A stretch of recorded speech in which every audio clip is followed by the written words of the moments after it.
The Chechen Wars became one of the most fierce conflicts in the entire post-Soviet space.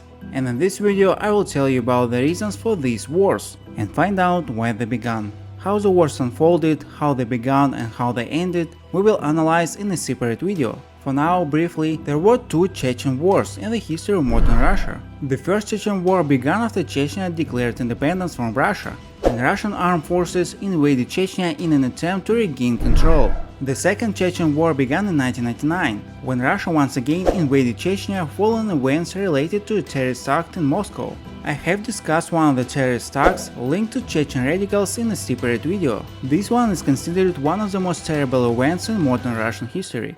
Now let's focus on the reasons behind these wars. Nationalism and separatism. Chechnya has been a complex region for Russia for many centuries. During the imperial era, clashes often occurred there. However, the authorities at that time tried not to interfere too much in the lives of the Chechens. But with the arrival of the Bolsheviks, they actively began to pursue their own policy in Chechnya, which of course did not sit well with the locals, who were used to living according to their traditional ways. Later, the deportation of Chechens occurred, which gave rise to revanchist sentiments among the local population.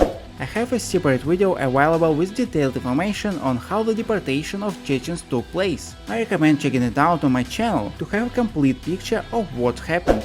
So after their return to Chechnya, Chechens protested through rallies and demonstrations. Eventually, with the weakening of Soviet authority in Chechnya, separatist and nationalist sentiments started to rise. Throughout the country, slogans against other ethnic groups began to be chanted, and as a result, Chechnya declared itself an independent republic, which was not recognized by any country in the world.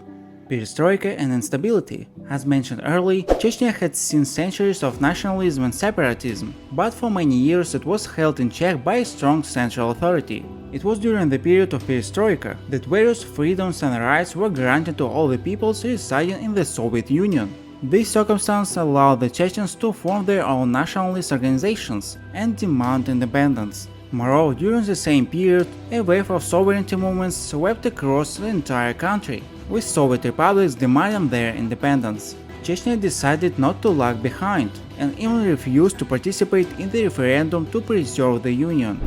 Power sharing. Since 1991, Chechnya effectively gained its independence, though it was not officially recognized.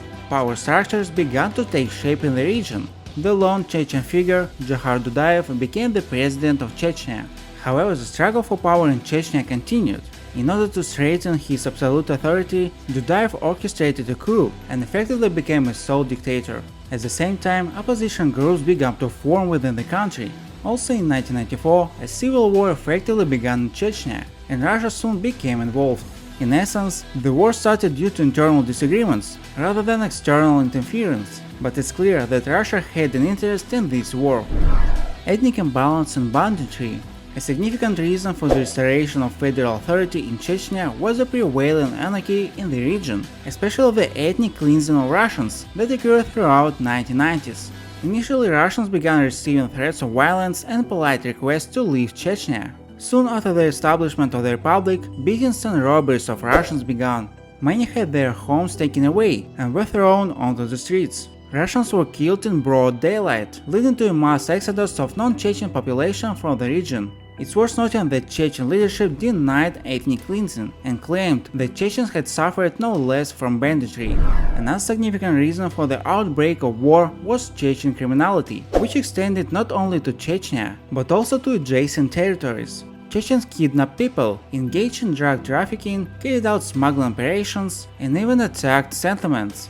For example, the invasion of militants into Dagestan served as a pretext for the start of the Second Chechen War.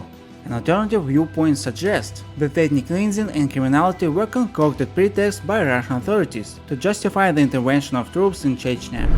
Russia's reluctance to acknowledge Chechnya's independence. Despite its internal issues, Russia was unwilling to allow full separation of Chechnya. When disagreements emerged among Chechen leaders, Russia decided to intervene in the conflict and ultimately became embroiled in the war. While the Chechen region might not have been strategically vital to Russia, Chechen's secession from the Russian Federation and its recognition would have set a significant precedent for Russia. During the 1990s, separatism flourished not just within Chechnya, but also in other regions of the country. If the authorities at that time had made concessions to Chechnya, it might have encouraged other regions to seek independence from Russia. The military conflict in Chechnya sent a clear message to other separatist movements that Russia was not willing to easily relinquish its territories and would fight to the end. That's it for now, thank you for watching, don't forget to like and comment this video. See you.